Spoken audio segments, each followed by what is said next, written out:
ទុនលេវៃគោបងលឺអូនច្រៀងរៀបរំប្រាប់នាងស្វាយរៀងថាបងមិនទៀងភ្លេចពីងសន្យាអាងខ្លួននេះសិត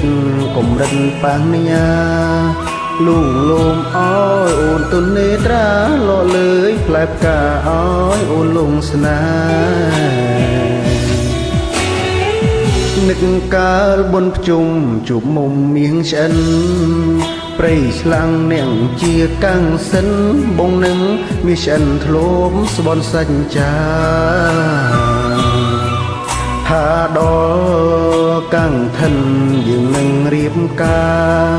វាយករងចាំការស្លាឬខំចិនដាព្រូបងក្បត់ស្រីបងអ៊ំទូកងូនឈររាដៃបងសែនស្រណោះណាំងខ្លៃធ្វើម្ដេចនិស័យបានត្រឹមសងសាអោនាងស្វាយរៀងសុំឌីលចង់ណាព្រោះខ្ញុំបំពេញសន្យាតាមចិត្តគ្រួសាររៀបការចោលស្រីវៀងស្នាមនុស្សលោកប្រែប្រួលមិនទៀងខ្ញុំច្រៀងសុំទុងស្វាយរៀងដែលធ្វើឲ្យនាងហូរទឹកនេត្រា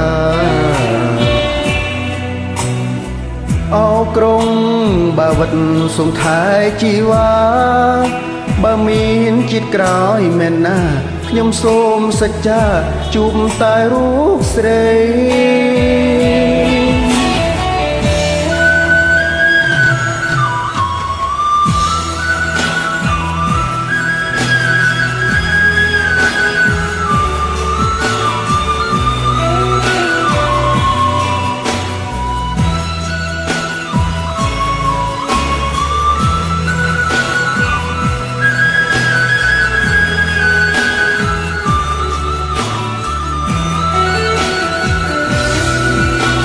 អ៊ំទូកងូនឈររាដៃបងសែនស្រណោះណាំងខ្លៃធ្វើម្ដេចនិស័យបានត្រឹមសងសាអោនាងស្វាយរៀងសុំឌីលចង់ណាព្រោះខ្ញុំបំពេញសន្យាតាមចិត្តគ្រួសាររៀបការចោលស្រីវៀងស្នាមនុស្សលោកប្រែប្រួលមិនទៀងខ្ញុំច្រៀងសុំទុងស្វាយរៀងដែលធ្វើឲ្យនាងហូរទឹកនេត្រាអោក្រុងបាវិតសុំថែជីវ៉ា